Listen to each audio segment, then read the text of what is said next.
Imaginez-vous conduire dans les rues de la ville, perdu dans vos propres pensées, quand quelque chose d'inhabituel attire votre attention. 4 enfants marchant avec une femme. Ce n'est pas grave, non?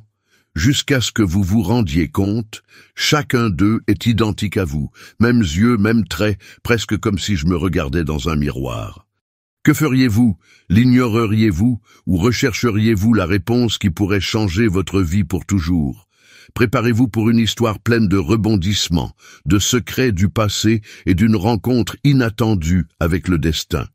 Victor Lacerda, un multimillionnaire qui a toujours eu tout à portée de main, est-il prêt à affronter ce qui compte vraiment? Vous ne croirez pas ce qui s'en vient. Restez jusqu'à la fin, car rien n'est comme il semble.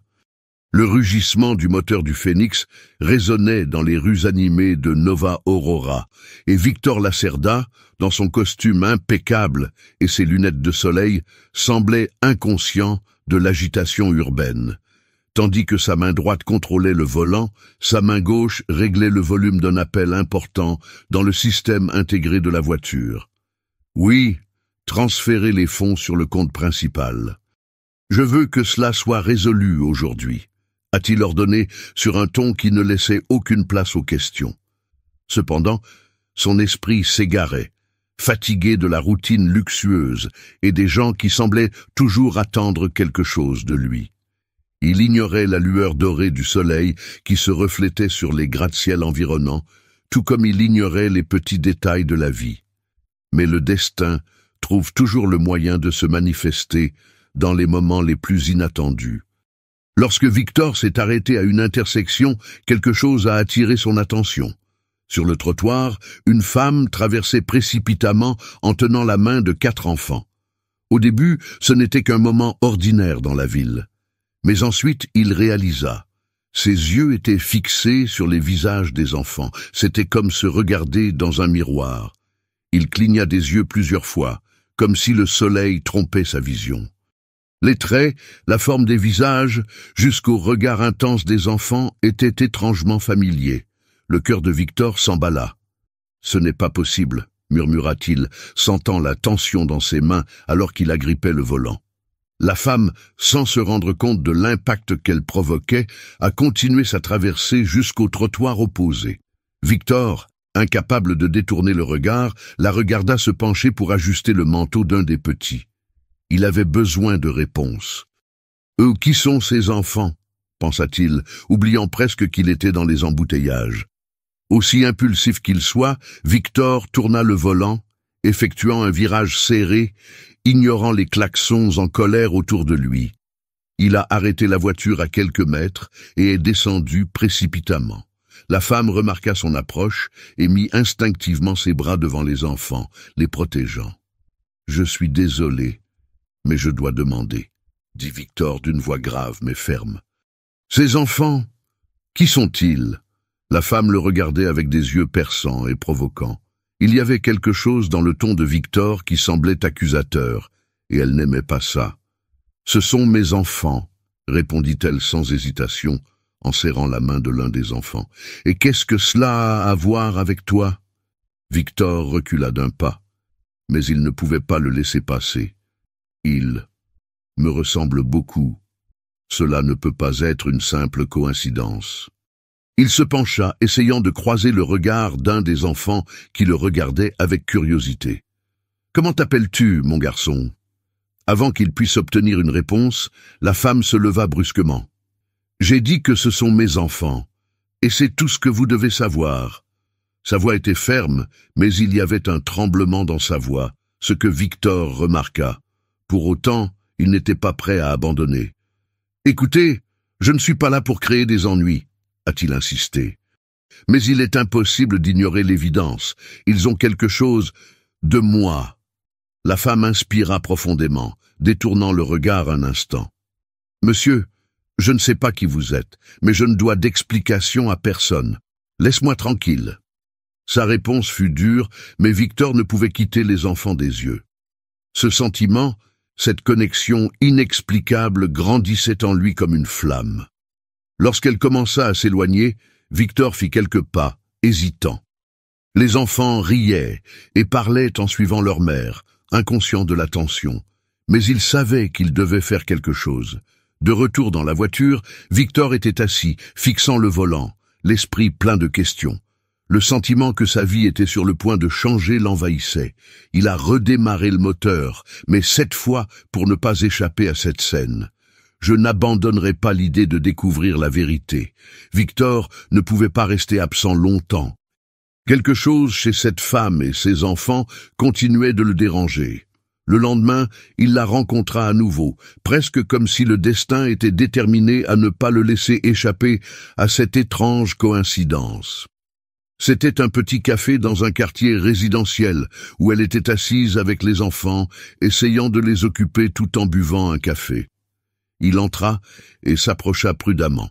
« Nous devons parler. » Sa voix était basse, mais elle exprimait une urgence qu'elle ne pouvait ignorer. Elisa leva les yeux avec surprise, mais son expression se durcit rapidement. « Je te l'ai dit, je n'ai rien à te dire. » Elle essaya de rester calme, alors qu'un des petits tirait sur sa manche, demandant de l'attention.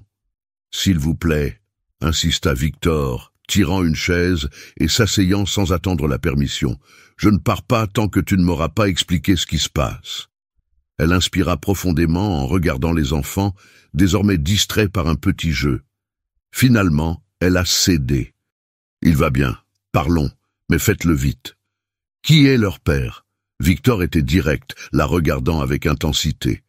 Elisa hésita, ses yeux voyageant rapidement entre les enfants et Victor. « Ils ont quelque chose de moi, c'est impossible à nier. »« Ils n'ont pas de père, » répondit-elle finalement, la voix remplie d'une amertume que Victor ne pouvait ignorer. « Je les ai élevés moi-même, et c'était mon choix. » Victor fronça les sourcils avec méfiance. « Essayez-vous de dire qu'ils sont nés de nulle part ? Cela n'a pas de sens. » Elisa serra les mains, ses doigts tremblant légèrement. « Si tu veux en savoir autant, très bien. » Elle fit une pause, prenant une profonde inspiration avant de continuer. « Il y a 5 ans, j'ai décidé de recourir à l'insémination artificielle. C'était mon seul moyen. Je suis arrivé dans ce pays sans rien, sans personne, et je voulais fonder une famille. J'ai utilisé le peu d'argent que j'avais pour cela. » Cette révélation le laissa un instant abasourdi. Il ne s'était pas attendu à cette explication, mais quelque chose n'avait toujours pas de sens. « Et en quoi cela m'implique-t-il » il a demandé. « Je ne savais pas qui serait le donneur » a admis Elisa, sa voix à peine au-dessus d'un murmure maintenant. La clinique garantissait un anonymat complet. C'était une décision difficile, mais c'était la seule façon pour moi d'avoir mes enfants. Victor se rassit sur sa chaise, les morceaux commençant à s'assembler dans son esprit. Il y a des années, alors qu'il n'était pas encore le magnate qu'il est aujourd'hui, il avait connu des difficultés financières. En désespoir de cause, il a fait don de sperme à une clinique de fertilité en échange d'argent. Ça ne peut pas être vrai, marmonna-t-il, plus pour lui-même que pour elle. Êtes-vous en train de dire qu'ils... Ce sont vos enfants, ajouta Elisa avec un regard provocateur. Il semble que le destin ait un sens de l'humour cruel. Victor restait silencieux, regardant les enfants. Maintenant plus que jamais, il voyait son propre reflet dans ses petits visages. Et, pour la première fois depuis des années, il ressentait le poids d'une responsabilité qu'il n'aurait jamais imaginé porter. Victor roulait en silence dans les larges avenues de Nova Aurora. Sur le banc voisin, Elisa observait le paysage, essayant de cacher son inquiétude. Sur la banquette arrière, les enfants restaient silencieux, chose rare, comme s'ils sentaient la tension entre les adultes. Le manoir Alta Vista apparut à l'horizon, un monument de luxe et d'opulence, entouré de jardins impeccables. Elisa ne put s'empêcher de paraître surprise, même si elle essayait de paraître indifférente. « Pourquoi nous as-tu amenés ici ?» a-t-elle finalement demandé, brisant le silence. « Ma grand-mère a besoin de les rencontrer, » répondit Victor avec une fermeté qui ne laissait aucune place à la dispute. Il arrêta la voiture devant le portail qui s'ouvrit automatiquement, révélant la grandeur des lieux. « Elle mérite de savoir. » Elisa ne répondit pas, mais serra la main de l'un de ses enfants comme pour chercher du réconfort. En entrant dans le manoir, ils furent accueillis par le doux son de la musique classique et le parfum des fleurs fraîches. Au centre de la vaste salle, Maria Lacerda les attendait, assise dans un fauteuil en cuir, avec un air de sérénité qui semblait transcender le temps. « Victor », dit-elle avec un sourire chaleureux, les yeux brillants à la vue de son petit-fils. « Est-ce que ce sont les enfants ?» Il hocha la tête en s'approchant. « Oui, grand-mère. J'ai besoin que tu les connaisses. Et aussi, voici Elisa. » Maria se releva avec effort, s'appuyant sur sa canne, mais son sourire ne faiblit jamais. « Venez ici, les petits, » dit-il doucement. Les enfants hésitèrent, mais, encouragés par le regard calme de leur grand-mère, ils s'approchèrent. Elle se pencha légèrement, examinant attentivement chaque petit visage, tandis que les petits l'observaient avec curiosité. « Ils ont tes yeux, Victor », commenta-t-elle en souriant à son petit-fils. « Mais je vois quelque chose de plus en eux, quelque chose que vous ne voyez peut-être toujours pas. » Victor fronça les sourcils. « Qu'est-ce que tu veux dire par là ?» Maria regarda Elisa qui restait en retrait, visiblement mal à l'aise. « Tu as toujours été si aveugle à ce qui compte vraiment, mon petit-fils. Mais ces enfants, ils vous ouvriront les yeux sur l'essentiel. » Elisa fit un pas en avant, son expression illisible. « Je ne pense pas que nous puissions rester, dit-elle, essayant de paraître confiante. Nous ne voulons pas gêner. C'est des conneries, répondit fermement Maria. C'est la maison de mes petits-enfants. Et si tu me permets de le dire, Elisa, c'est à toi aussi maintenant. » Victor restait silencieux, observant la scène.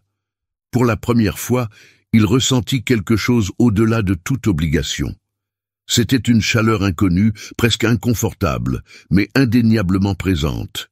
Et même s'il ne comprenait pas complètement, il savait que quelque chose dans sa vie était en train de changer. Le manoir Alta Vista semblait plus vivant que jamais, avec les rires des enfants résonnant dans les couloirs. Victor les regardait jouer dans le jardin, pendant qu'Elisa et Maria discutaient dans le salon.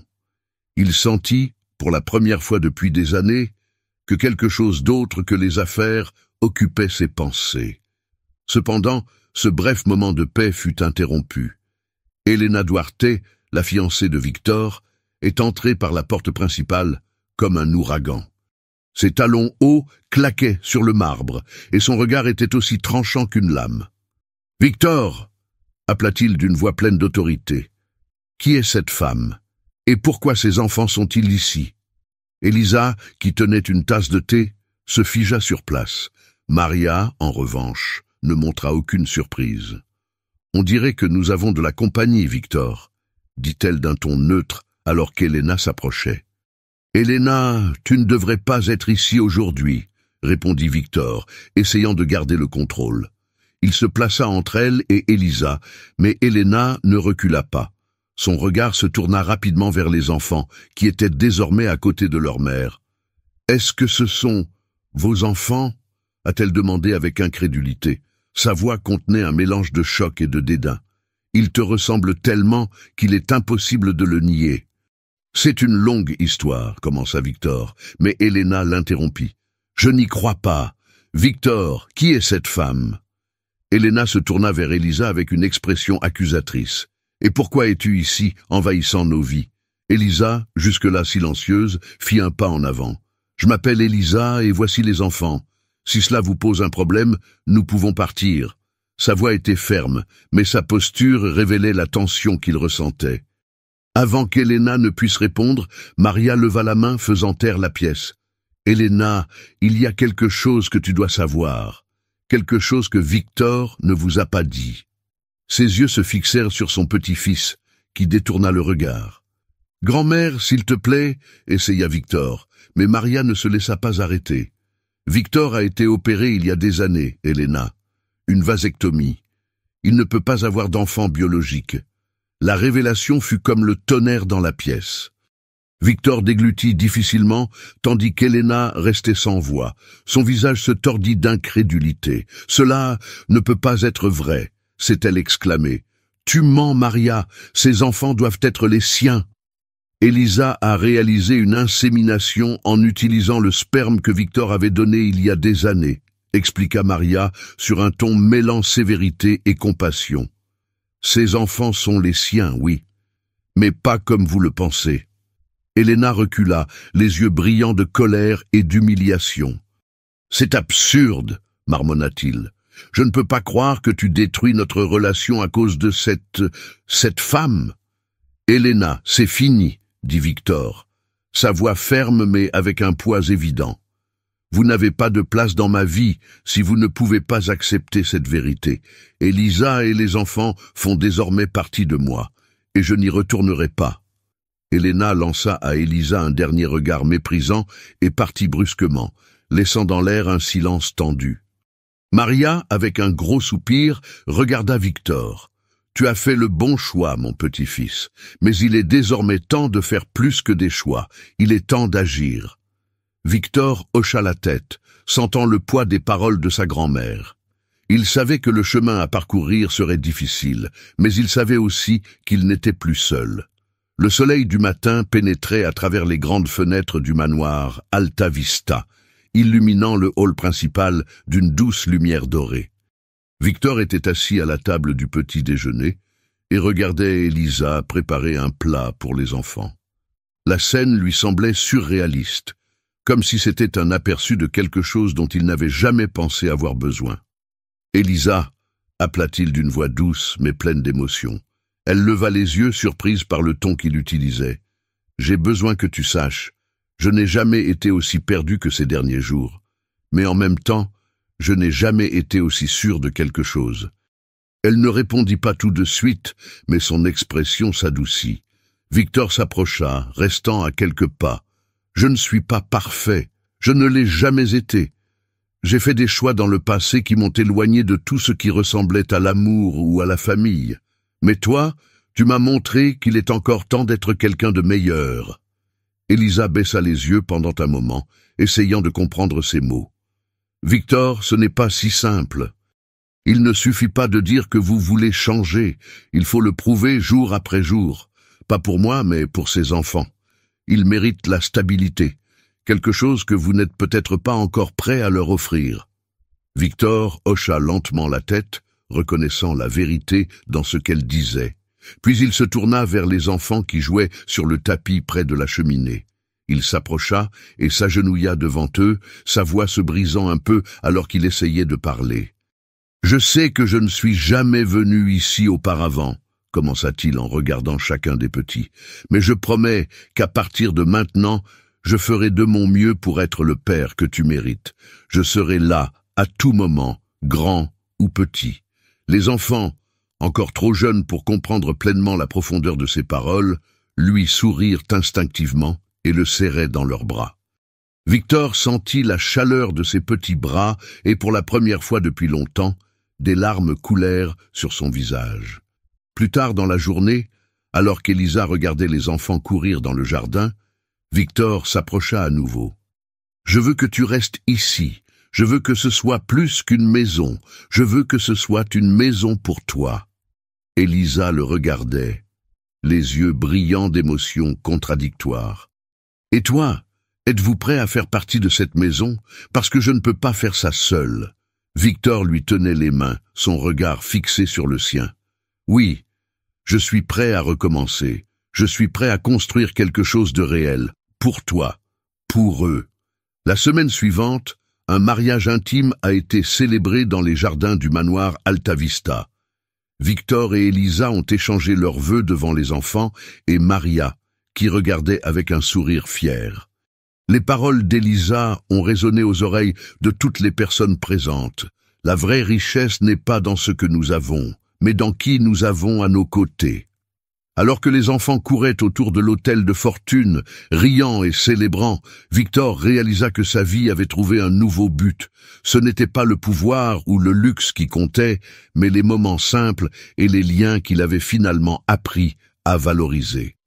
Et avec cela, il savait que pour la première fois de sa vie, il était vraiment entier.